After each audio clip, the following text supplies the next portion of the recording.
We are here today to make a difference.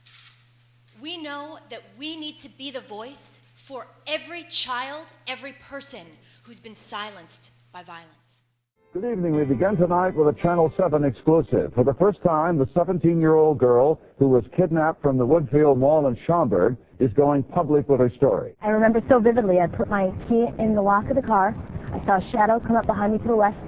He grabbed me, put a knife to my throat. His car was parked not even 5 feet from mine, and he threw me in his car, took my hands, bound my hands behind my back, and he put Band-Aids and sunglasses over my face, and it happened so fast. I partnered with the family of the girl that he had killed, other of his previous victims. We felt helpless, but we knew we needed to do something.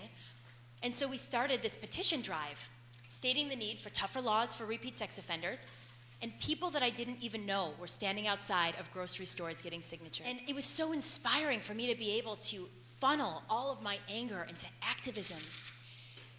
And pretty soon the Attorney General's office called, and we created a package of legislation that the whole community really rallied around, and we wound up getting legislation passed in Illinois, and all these great things were happening. But all along the journey, all these people would stop me and say, "Angela, thank you for your voice, because this happened to me or my sister or my friend or my brother."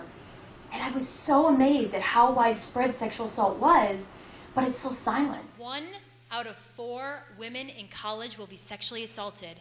Think about that. Sexual assault is a human issue. It affects every single person, men and women. Every single one of you guys has a mother or a sister or a woman in your life that you're close to. And also we know that a lot of men are survivors as well. You know, my case is what you see on TV, the stranger assault, the weapon, the Law and Order, and all these TV shows. And they talk about the notion of stranger danger, right?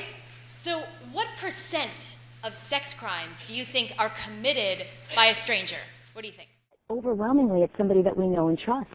And when it's somebody, either, a family member or a date or acquaintance that perpetrates these crimes, it's even more under the radar.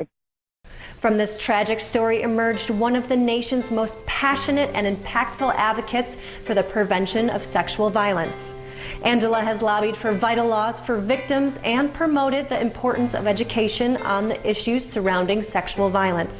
She is founder and executive director of the multinational nonprofit organization PAVE. PAVE's initiatives have been implemented in over 50 cities and 3 countries.